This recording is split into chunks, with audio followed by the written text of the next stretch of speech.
Afwan.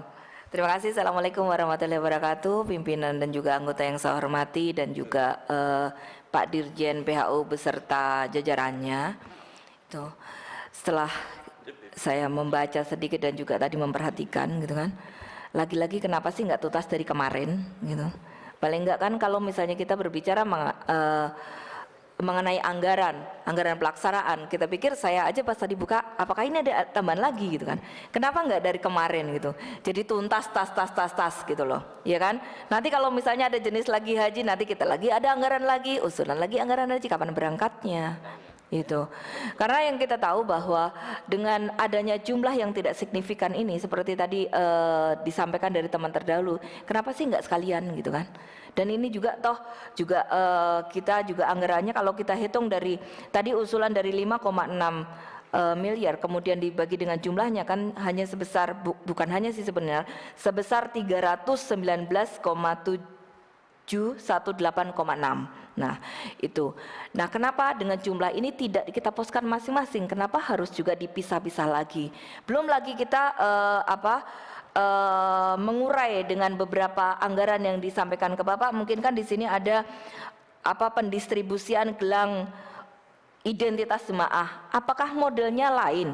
Pendistribusian gelang jemaah, baik itu jemaah khusus maupun reguler, pendistribusiannya lain, gitu loh, ya kan? Apa ora dititipno wae gitu loh mesti, ya kan? Dititipkan aja lah di situ.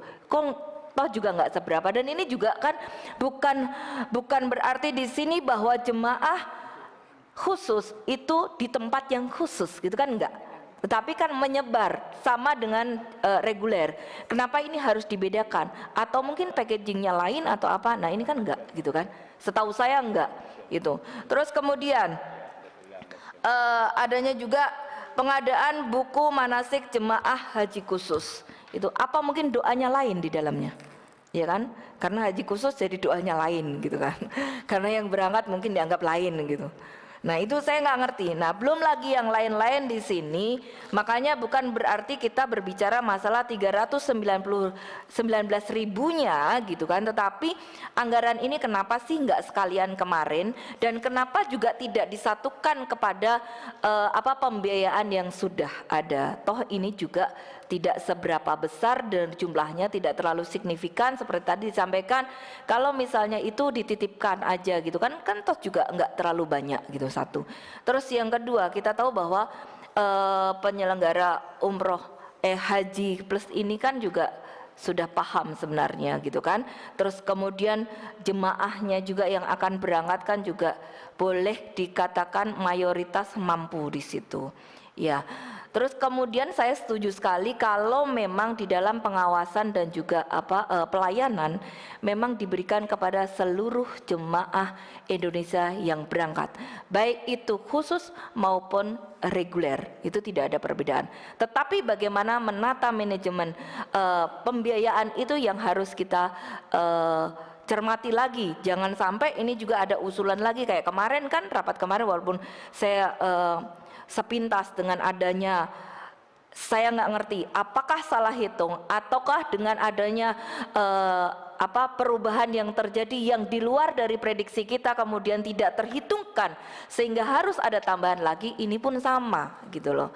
Jadi saya rasa pimpinan, kalau dari saya pribadi ini juga bisa disambungkan ke yang reguler, toh juga nggak terlalu banyak. Itu juga baik dari sosialisasi maupun pendistribusian ataupun juga koordinasinya kan juga nggak juga akan berbeda koordinasi haji khusus dengan koordinasi haji reguler, karena di sini ada kan nggak juga muter kan, ini Jakarta Jeddah sama juga yang kemarin juga Jakarta Jeddah kan, nggak muter ke Amsterdam dulu atau apa kan, nggak gitu loh. Nah kenapa nggak disatukan? Terima kasih pimpinan. Assalamualaikum warahmatullahi wabarakatuh. Izin pimpinan, sayap kanan. Golkar sayap kanan kalau diizinkan. Sebentar kita lihat waktunya, kita tadi bilang jam 15, tapi karena masih banyak yang ingin tanya, kita undur sampai 15.30. Baik. Karena disetujui maka Pak Ali Ridho saya persilakan. Terima kasih. Bismillahirrahmanirrahim. Alhamdulillahirrabbilalamin. Wassalatu wassalamu ala asrafil anbiya wal mursalin. Sayyidina wa maulana Muhammadin wa ala alihi tayyibin at-tahirin, amma ba'du. Assalamualaikum warahmatullahi wabarakatuh. Yang saya hormati pimpinan, yang saya hormati anggota Komisi 8, Pak Dirjen dan seluruh jajarannya. Saya hanya menambahkan saja apa yang tadi disampaikan oleh senior saya, Bang John Kennedy. Mungkin nanti ada hanya beberapa tambahan sedikit. Yang pertama mengenai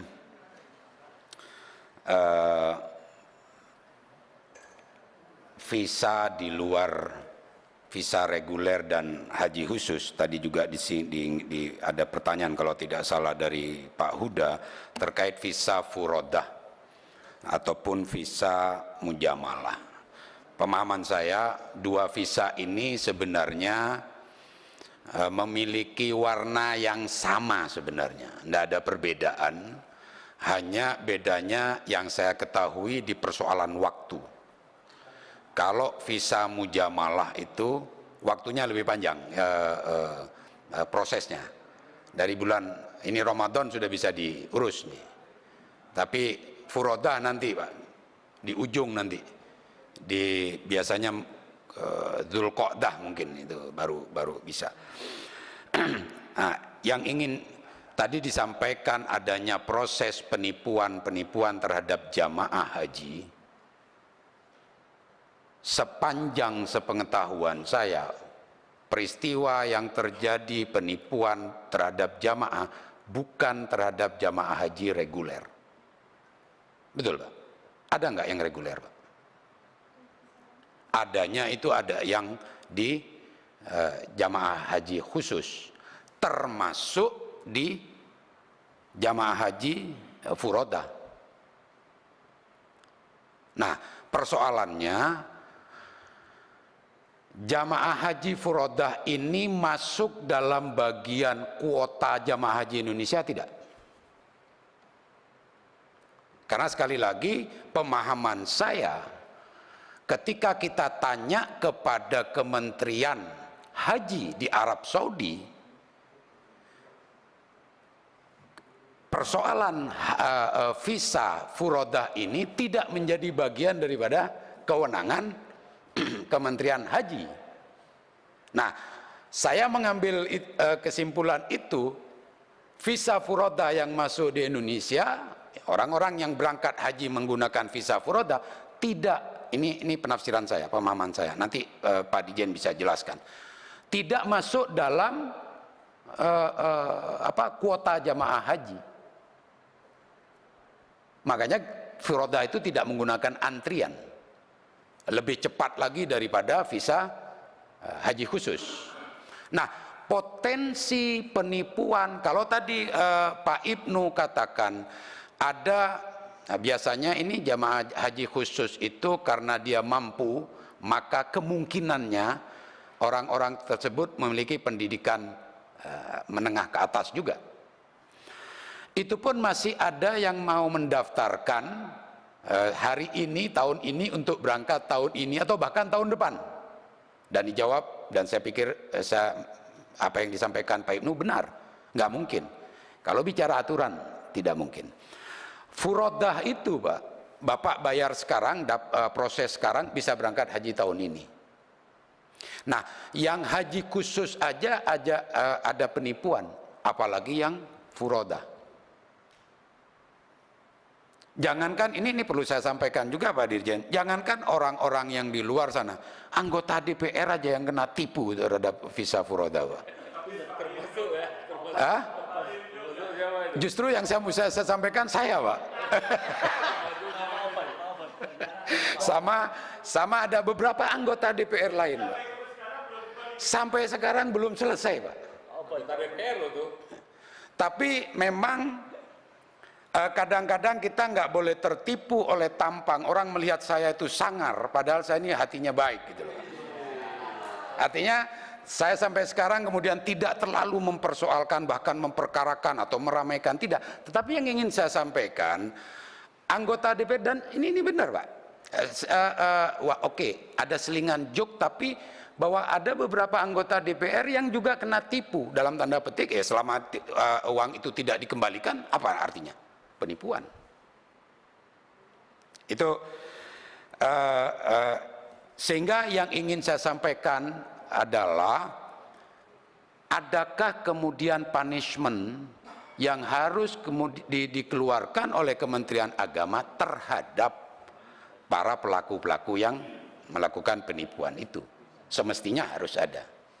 Itu yang pertama. Soal pelayanan antara haji reguler dengan khusus, buat saya kan yang perlu digarisbawahi itu adalah konsep berkeadilan. Adil itu memang tidak mesti sama rata. Adil itu pemahaman saya adalah menempatkan segala sesuatu pada tempatnya. Artinya bahwa pelayanan itu tidak membedakan. Saya setuju tadi dengan beberapa kawan saya, Pak, termasuk seingat saya juga Pak Huda. Artinya haji khusus juga perlu diberikan pelayanan yang sama dengan haji reguler, tetapi dengan cara yang berbeda. Misalnya yang perlu kita koreksi tadi terkait yang sudah disampaikan, buku manasik misalnya. Kalau memang, ini pengalaman saya Pak di beberapa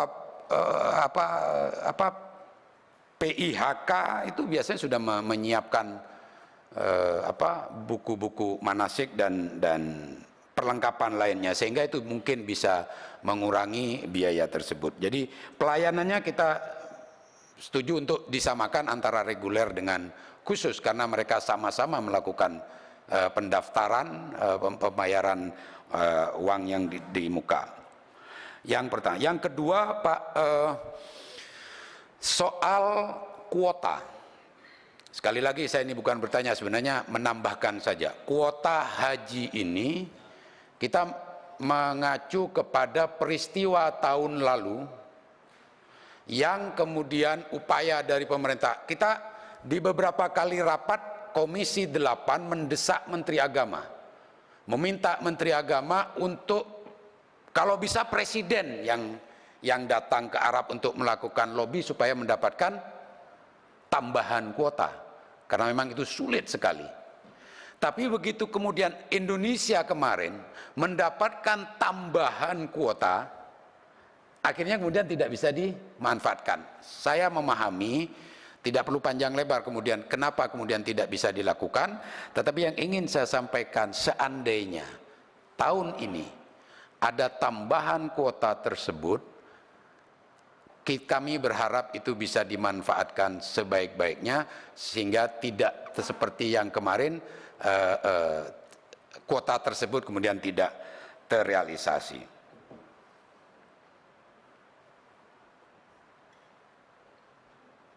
Saya pikir itu saja Pak Dirjen. Terkait revisi undang-undang kami setuju, karena Saudi ini melakukan dalam kebijakan tahun ini, 1 tahun ke belakang ini, banyak melakukan lompatan-lompatan yang dahsyat dalam mengeluarkan kebijakan-kebijakan, dan itu kita harus juga ikut mengimbangi, karena kebijakan-kebijakan tersebut kemudian banyak cara-cara yang kemudian tidak diatur dalam undang-undang kita yang sekarang. Demikian yang bisa saya sampaikan, mohon maaf kalau ada kekurangan. Nasrun minallah wa fathun qarib wa basyiril mu'minin. Wassalamualaikum warahmatullahi wabarakatuh. Waalaikumsalam warahmatullahi wabarakatuh. Samping kanan Pak, kiri saya ibu-ibu. Pak Asli Pak, Itu Satkar Ulama itu. Pak Jenderal. Satkar Ulama. Monggo, kalau itu Pak Terima Asri. kasih Pak. Bismillahirrahmanirrahim. Assalamualaikum warahmatullahi wabarakatuh. Saya hormati pimpinan rapat beserta seluruh pimpinan Komisi 8 beserta seluruh kawan-kawan anggota Komisi 8 yang saya hormati. Yang saya hormati Bapak Dirjen beserta seluruh jajaran yang kami hormati.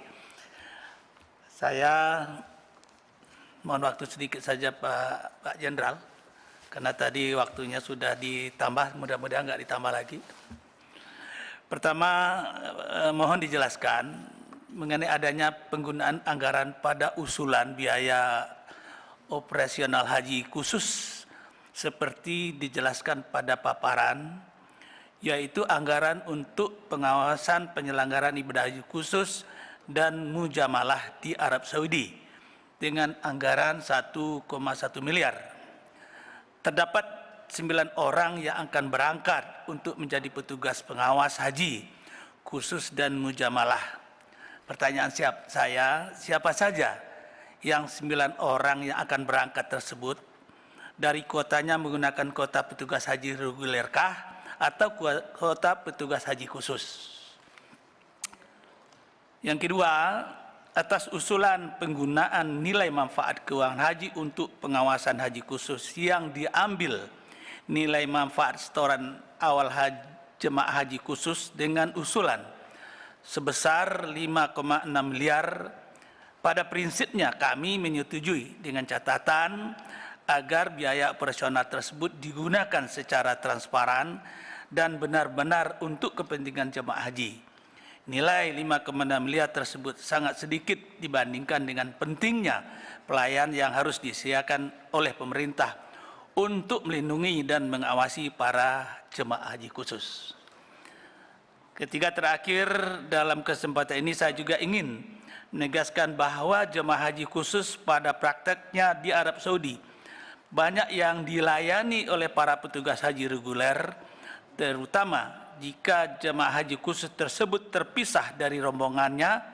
Para petugas haji juga hendaknya tidak boleh ada doktrin hanya mau melayani para jemaah reguler di Arab Saudi. Semua petugas haji memiliki tugas melayani, membina, dan melindungi semua jemaah haji. Ketika ada jemaah haji khusus yang terpisah dari rombongan atau tersesat ke sektor penginapan haji reguler, mohon agar para jemaah haji khusus terutama yang sudah lansia dilayani juga dengan baik. Terima kasih. Assalamualaikum warahmatullahi wabarakatuh. Waalaikumsalam. Terima kasih Pak Asri Khaidir. Selanjutnya masih ada Ibu-ibu? Baik, terima kasih. Saya berikan Pak Marwan Dasobang. Silakan Pak. Terima kasih Pak Ketua, pimpinan dan para anggota, Pak Dirjen, para direktur.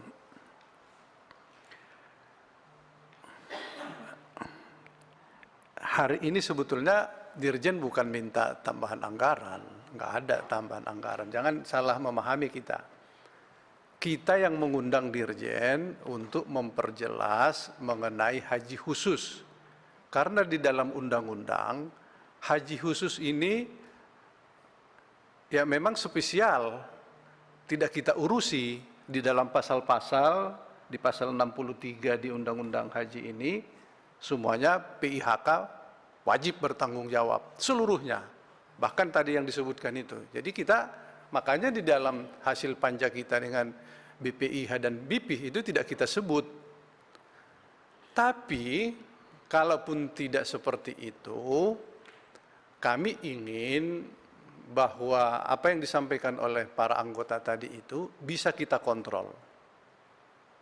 Sementara di dalam pasal yang lain, Menteri menetapkan pelayanan minimum yang disebut di sini 4.000 menjadi 8.000. Pertanyaannya, apakah 8.000 ini memadai sekarang bagi PIHK untuk memberangkatkan jamaah?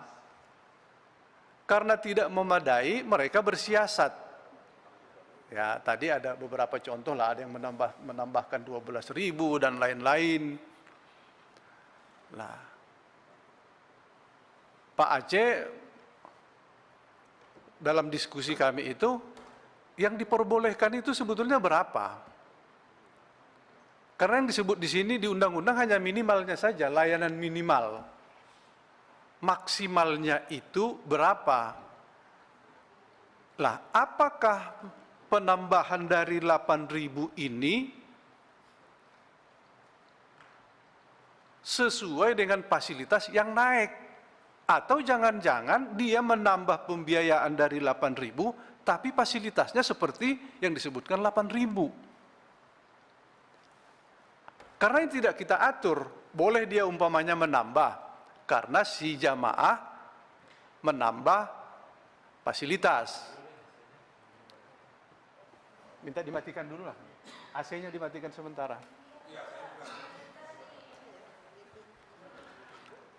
Ini yang tidak ada ketentuannya, Pak. Karena tidak ada ketentuan, maka PIHK leluasa membuat variasi-variasi. Kalau umpamanya ketentuan minimum hanya 8.000 dengan fasilitas yang disebutkan mulai dari dokumen, persyaratan dan lain-lain, pesawat, toh dia tambah menjadi tambahannya saja sudah 12.000, tapi fasilitasnya tetap fasilitas menurut undang-undang minimum. Pengawasannya bagaimana? Kalau orang jamaah meminta tambahan fasilitas, lantas dinaikkan, itu masih rasional. Ini jamaah tidak minta, Pak. Jamaah tidak minta tambahan fasilitas, tapi PIHK minta ditambah dari 8.000. Nah, ini di mana pengawasan itu? Nah, itu yang ingin kita ketahui. Yang kedua, mengenai jamaah haji khusus juga, karena ini sudah menjadi tanggung jawab PIHK, mulai dari kesehatan, mulai dari keamanan, mulai dari ya sebagaimana fasilitas layanan yang diberikan ke jamaah haji reguler, PIHK juga bertanggung jawab seperti itu. Tetapi di dalam hal perlindungan jamaah, kan kita tidak bisa lagi membeda-bedakan. Pokoknya rakyat Indonesia di luar negeri dilindungi oleh negara. Apakah itu penyelundup, apakah itu tidak resmi, pokoknya warga negara harus dilindungi. Nah, karena ini kita tidak lagi mengurusi, tetapi di dalam hal pengawasan, teman-teman DPR ini menemukan jamaah haji khusus terlantar. Terlantar, Pak. Nah, sejauh mana ini pemerintah mengawasi PIHK? Nah, kalau bolak-balik nanti kita menemukan jamaah haji khusus terlantar dan bahkan menaikkan dari 8.000 tanpa permintaan jamaah, kan di sini ada keleluasaan tadi, keleluasaan bagi PIHK untuk menambah karena sesuai dengan kesepakatan permintaan jamaah. Ini jamaah nggak minta ini, tapi dipaksa oleh PIHK nambah. Nah, ini gimana kita mengontrolnya? Nah, itu mengenai haji khusus. Yang kedua, saya masih abu-abu juga mengenai pengelolaan keuangan haji khusus. Apakah dikelola berbentuk dolar, apakah dikelola berbentuk rupiah sebesar setoran awal jamaah haji.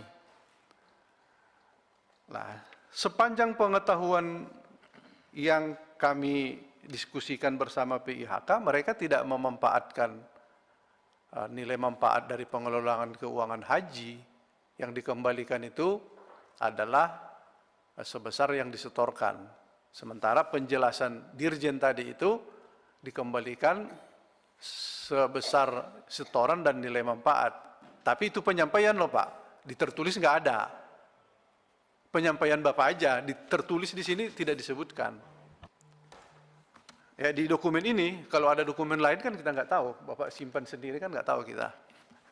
Kita pegang dokumennya ini. Pak Aceh pegang dokumen lain? Nggak ada kan? Nah, di sini Bapak sampaikan, ya dikembalikan di sini, ya sampai pada tanggal 29 Maret. Gitu. Tapi dari kemarin-kemarin itu, PIHK tidak merasa diberikan nilai manfaat dalam pengelolaan itu. Oke. Mengenai haji, mengenai umroh, ini kan bolak-balik terjadi Pak Dirjen. Sekarang yang paling top travel Naila Sapaah. Sudah 1 bulan jamaah tidak kembali dan terlantar. Ini gimana? Bagaimana Pak? Padahal itu di pasal 94 di poin D, E, itu jelas, Undang-Undang Haji loh, jelas harus melaporkan keberangkatan dan kepulangan. Kalau melaporkan keberangkatan kepulangan kan itu berdasarkan visa, berdasarkan tiket, berdasarkan yang lain-lain. Nah, kalau begini, kita nggak bisa lagi menyalahkan travel. Karena pada dasarnya travel ini diantaranya ada juga penipu. Jadi penipu. Memang ada penipu di situ. Yang bisa kita salahkan ini Kementerian Agama. Kalau travel udah nggak bisa kita salahkan, Pak. Karena memang dasarnya udah penipu. Jadi gimana lagi? Memang udah salah. Tentu akan mencemari travel yang berniat baik. Nah, kalau begitu kami paling bisa menyalahkan Kementerian Agama. Di mana di pasal ini, Pak? Dia laporkan ke Menteri Agama tentang rencana pemberangkatan dan dia laporkan berangkat dan pulang. Dan dia laporkan ketika sampai di Saudi ke perwakilan pemerintah Indonesia. Ini pada pasal 94 nih. Sampai di poin J ini terperinci. Tidak akan lolos kalau dilakukan pengawasan. Nah, ini ada first travel, apalagi yang di Makassar dulu, Habib, Abutur, dan lain-lain, dan banyak lagi. Nah, kalau ini pembiaran, jangan-jangan nanti ada pertanyaan. Kong kali kong itu mereka dengan Kemenak. Itu kalau terus-menerus, Pak. Kalau sudah sampai di tingkat itu, hancur nih kita ini. Nah, kalau sudah sampai begitu pertanyaannya, jangan-jangan dapat bagian berapa? Astagfirullahaladzim. Ya, tapi ternyata Pak, kenapa lolos terus? Gimana Pak? Padahal kalau dicegat saja di imigrasi, itu nggak akan bisa lolos. Kerjasama dengan imigrasi, nggak akan terjadi. Ini ternyata pimpinan Travel Naila Sapaah ini, suami istri, residivis Pak. Residivis dengan kasus yang sama. Jadi dia sudah pernah urusan hukum di masa lalu, kasus yang sama, kemudian kembali lagi. Kok bisa lolos?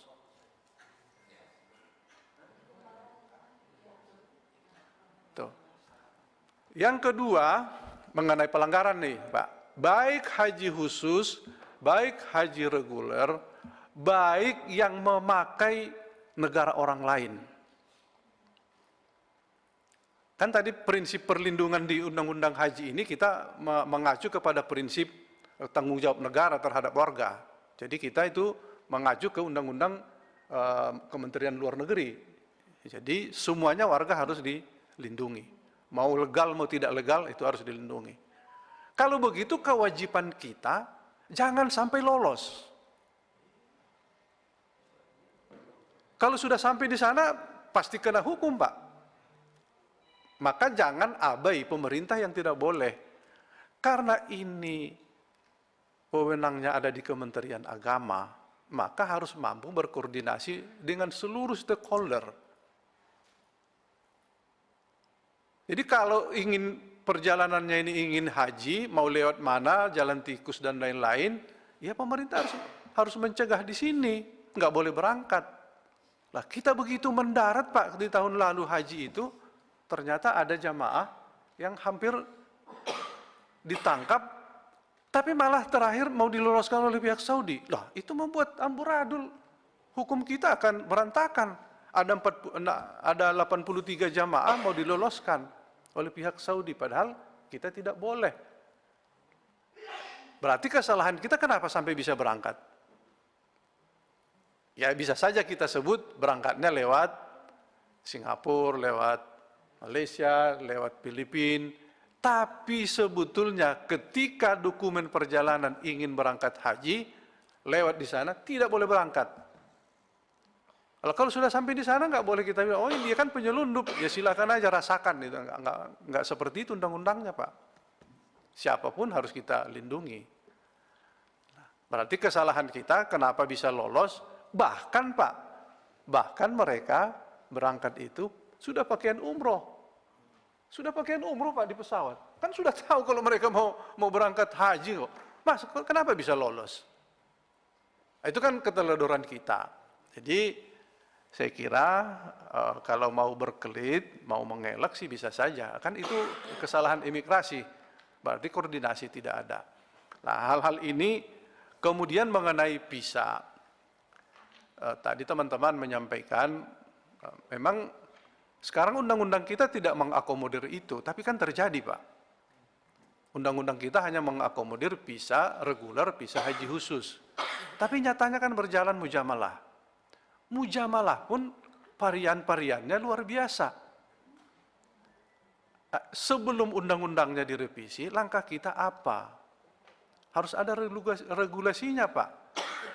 Umpamanya batas maksimalnya mujamalah itu berapa? Kalau mujamalahnya itu gimana Pak Habib Ali? Pak Ari Ridho mengcancel pemberangkatan sampai 2 kali, ternyata nggak keluar juga visa mujamalahnya. Dan itu dibayar mahal Pak. Dan kita menemukan berbagai cara yang dilakukan oleh travel haji ini. Umpamanya awalnya, ini ada puroda, 9.000, nggak keluar Pak, di tanggal yang ditentukan.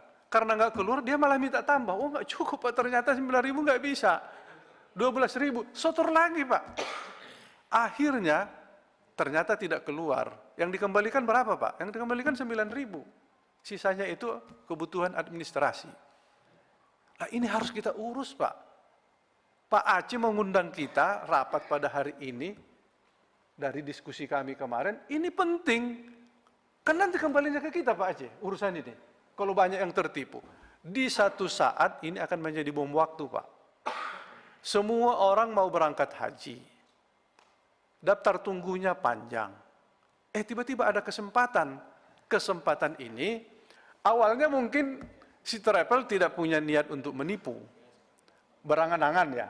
Berangan-angan akan dapat kuota 100. Dia kumpul di 100. Yang keluar hanya 10, 90 lagi tidak keluar Pak. Sudah dipakai urusan ini, remeh-temeh. Tapi karena remeh-temeh pun tidak bisa dipulangkan. Ya ketimbang menipu remeh-temeh ya tipu semua. Itu satu travel Pak, tipu 90, kalau berapa travel, besok-besok ya ke sini semua, ke Komisi 8 Pak. Nah, sebelum datang ke Komisi 8, kami ingin ada sebuah peraturan yang dibuat oleh pemerintah sebelum lahir undang-undang. Karena lahir undang-undang pun kita nggak mungkin membuat secara rigid. Rigidnya itu kita buat sekarang, gimana cara mengawasi itu? Ini visa mujamalah ini gimana?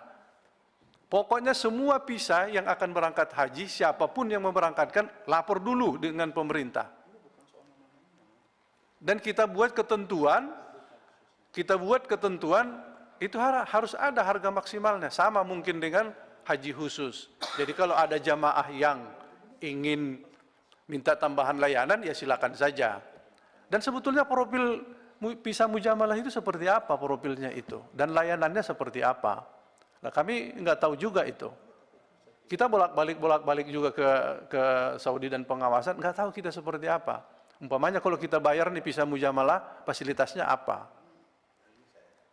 Karena ada yang menyebutkan fasilitasnya mujamalah ini sudah semua ditanggung.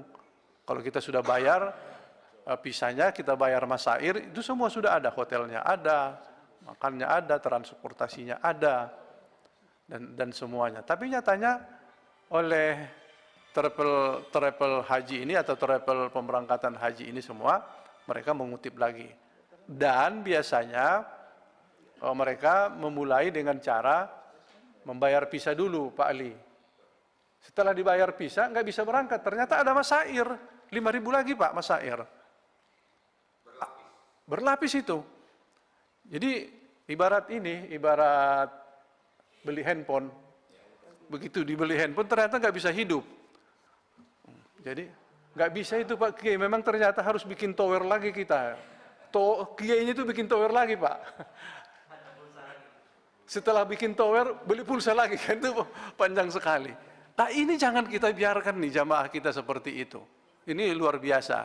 Jadi sifat apa namanya, mengambil untung besar, karena ada peluang mengambil untung besar, akhirnya bergeser sedikit menjadi menipu, akhirnya macam-macam dan lain-lain. Kami kira ini penting kita buatkan, tapi paling tidak Pak Dirjen coba jelaskan dulu Pak Dirjen. Profil jamaah visa mujamalah itu apa saja itu. Ya, terima kasih. Terima kasih Pak. Beliau bicaranya sebentar tapi 30 menit. Jadi kita perpanjang lagi menjadi jam 16. Ya, Selanjutnya Pak C. terima kasih Pak Laksamana Madya TNI Purnawirawan Haji Muhammad Mukhlas Hidup. Yang kami hormati pimpinan, para anggota, Pak Dirjen dan para direktur. Pertama, ya soal penetapan biaya paling rendah yang ditetapkan hari ini sebesar 8.000 US dollar atau senilai dengan 123 juta kalau nggak salah. Pertanyaan saya sama dengan Pak Marwan. Dasarnya apa menetapkan 123.000 tersebut? Walaupun kita bisa menelisik lebih dalam, mengapa yang ditetapkan adalah batas minimal, kenapa bukan batas maksimal misalnya? Ya. Kalau batas maksimal artinya bahwa memang kita, karena gini, semangat dari kita penetapan biaya ini kan sebetulnya ingin melindungi jamaah supaya apa? Supaya kalau konsepnya menetapkan batas minimal itu artinya menetapkan standar, dan ini keberpihakannya menurut saya bukan kepada jamaah tetapi kepada travelnya. Travel, you jangan menetapkan biayanya lebih dari sekian ya. Kira-kira bahasanya begitu. Tapi kalau misalnya ada jamaah, ada travel yang mampu lebih dari 8.000 bagaimana? Padahal itu misalnya menguntungkan buat jamaah. Nah pertanyaan saya adalah, yang konteksnya yang harus dikedepankan adalah bagaimana kita memberikan perlindungan supaya jangan misalnya para jamaah haji Indonesia ya yang punya keinginan untuk berangkat haji tapi tidak memiliki kuota, akhirnya pada larinya ke travel khusus. Apalagi disediakan yang disebut dengan travel mujamalah. Berapapun oleh jamaah kita dibayar, Pak. Hari ini. Ya kan? Ada yang, ya kita masih menyimpan tuh. Ada salah satu travel dengan anak pejabat di situ disebutkan menjual sampai satu naik private jet segala macam. Apakah itu diatur atau enggak gitu? Ini bukan soal, ini namanya haji yang sudah mengalami mekanisme pasar. Dan saya kira itu memang tidak bisa dihindarkan di dalam konteks haji khusus. Nah, tapi ya, yang harus menjadi catatan penting bagi kita adalah semua warga negara Indonesia memiliki hak untuk mendapatkan perlindungan dengan sebaik-baiknya, baik haji reguler maupun haji khusus juga. Nah, banyak kasus tadi disampaikan oleh para anggota maupun pimpinan menyebutkan bahwa penetapan pelayanan terhadap haji khusus ini walaupun sudah ditetapkan standar minimalnya, tetapi justru kasus terlantarnya itu banyak di kasus haji khusus ini. Nah pertanyaannya bagaimana kita bisa memastikan pengawasan. Dan pemerintah nggak bisa lepas tangan. Ini bukan tanggung jawab pemerintah Kementerian Agama, karena itu adalah bukan kami, nggak bisa begitu. Karena setiap warga negara menurut saya harus mendapatkan perlakuan yang sama. Jadi karena itu ya, kalau di dalam undang-undang menyebutkan bahwa Kementerian Agama atau pemerintah memiliki standar pelayanan minimal, harusnya penetapan 8.000 ini didasarkan pada standar pelayanan minimal seperti apa. Nah, tentu saya berharap ada hitungannya. Di sini bukan hanya dibikin global aja 8.000 gitu. Secara umum misalnya harga minimal masyair berapa, dan ini kemudian bisa dijelaskan kepada masyarakat. Dalam pengertian masyarakat nanti bisa melihat, oh sesungguhnya harga masyair yang VIP itu berapa, biaya haji range-nya itu berapa dari yang paling VIP sampai yang paling, ini bagian dari pelayanan pemerintah kepada masyarakat juga. Jangan sampai kemudian sepenuhnya diserahkan pada mekanisme pasar, Pak. Ya, nggak bisa kalau kita diserahkan sepenuhnya pada mekanisme pasar. Nanti menjadi tidak sehat persaingan usaha di ini, karena menurut saya ya PIHK ya murni bisnis. Karena itu penetapan setiap kebijakan termasuk yang 8.000 US dollar ini tentu harus didasarkan pada misalnya standar-standar pelayanan yang paling minimal. Misalnya soal masyair berapa sih yang PIHK itu? Ya, kemudian akomodasi di Mekah selama sekian hari berapa? Yang paling mahal berapa? Yang paling standar rendah berapa? Ya, kemudian mobil atau transportasi berapa, yang paling tinggi berapa, yang ini paling berapa, itu semua saya kira pasti akan ada ininya gitu. Dan dari situ fungsi dari pemerintah adalah membuat regulasi terkait dengan jumlah-jumlah ini. Yang kedua, ya saya tidak dalam posisi untuk apakah menyetujui atau tidak ya terhadap usulan anggaran ya yang bisa diambil dari nilai manfaat. Setahu saya perdebatan ini pun juga dulu terjadi. Apakah diambil dari APBN atau kita usulkan ke BPKH gitu. Kalau menurut saya ya, karena jemaah haji khusus pun menyimpan uangnya di BPKH, dia berhak juga untuk bisa mengambil nilai manfaat. Cuma pertanyaannya apakah haji khusus ini juga mendapatkan virtual account atau tidak dari pengelolaan ini? Kalau mendapatkan nilai oke, kita bisa, itu adalah hak mereka. Tetapi menurut saya mereka pun juga berhak untuk mendapatkan nilai manfaat menurut saya, ya, karena mereka pun juga punya hak yang sama karena uangnya disimpan dan dikelola oleh BPKH. Cuma masalahnya apakah dari usulan di sini rasional atau tidak?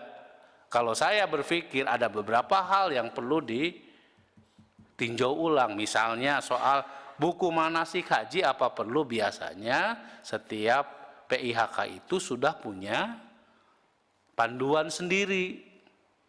Misalnya gitu. Kalau misalnya Kementerian Agama mau membuat sendiri, ya pakai duit Kementerian Agama dong. Gitu. Kemudian ya saya tidak tahu. Mungkin ada beberapa. Ini salah satunya adalah misalnya buku manasik haji. Ya. Yang ketiga, ini masalah serius, soal haji puroda. Saya kira kita tadinya dalam angan-angan saya, Bapak Ibu sekalian, haji puroda ini kepastiannya sudah kita bisa dapatkan minimal ini pada saat menjelang bulan puasa ini.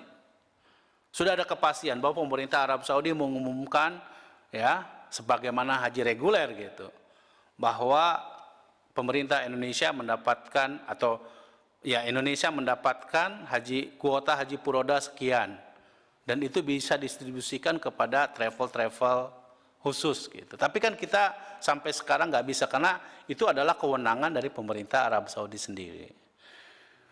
Nah, pertanyaannya sejauh mana Kementerian Agama bisa memastikan perlindungan kepada para jamaah yang dalam tanda kutip diberikan harapan oleh para travel ini untuk berangkat melalui haji furoda.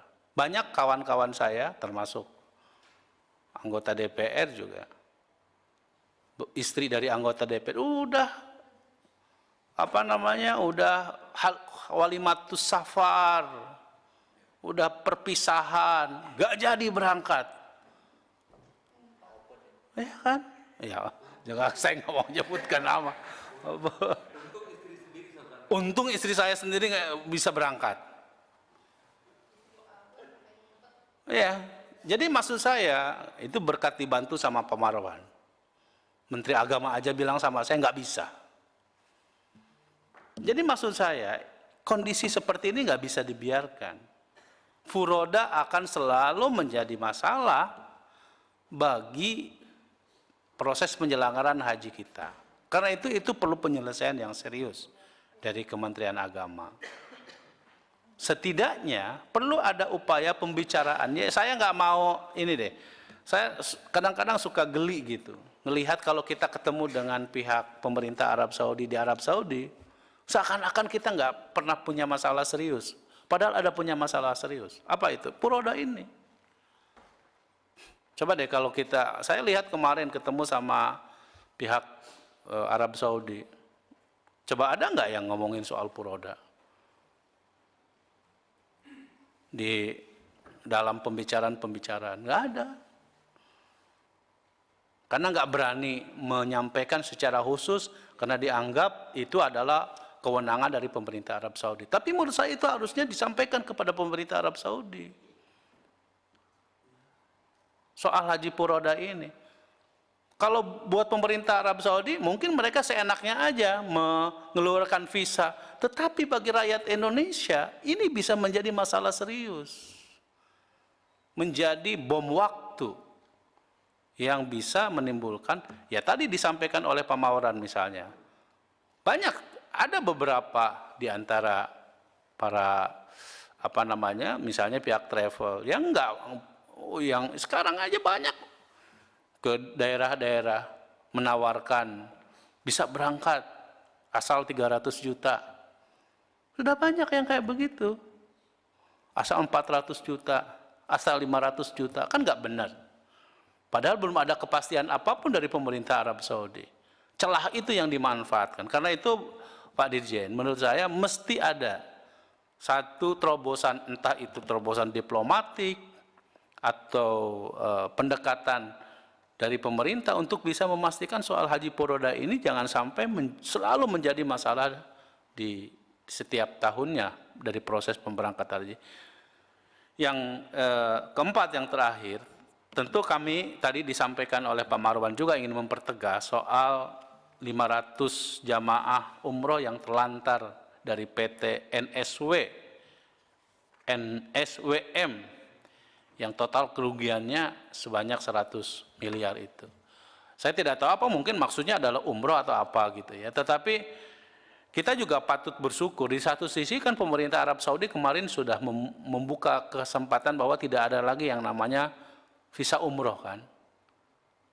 Jadi kemungkinan orang transit datang ke Arab Saudi bisa langsung umroh gitu, habis gitu.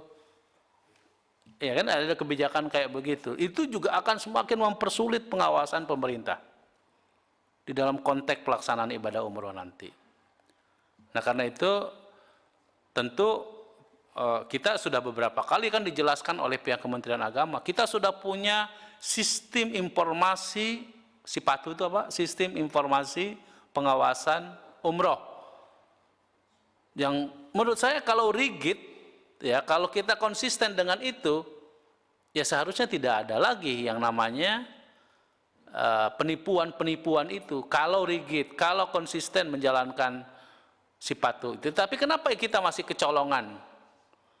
Ya, dengan adanya Apakah misalnya PT NSWM ini memang tidak terdaftar sebagai sebagai KBI atau sebagai penyelenggara umroh lah. Kalau tidak terdaftar, kan seharusnya tidak bisa memberangkatkan umroh. Dan itu kan sudah bisa terdeteksi dari sejak di bandaranya. Sudah ada komunikasi dengan pihak imigrasi, sudah ada komunikasi dengan pihak dan lain sebagainya. Oleh karena itu saya kira ini perlu ada penjelasan kepada masyarakat gitu ya, terkait dengan adanya potensi penipuan dari satu travel yang namanya PT NSWM ini yang menelantarkan hampir 500 orang dan sekarang masih ada di Arab Saudi. Dan kalau itu terjadi, saya kira pemerintah tidak boleh tinggal diam, harus memberikan perlindungan kepada mereka. Terima kasih.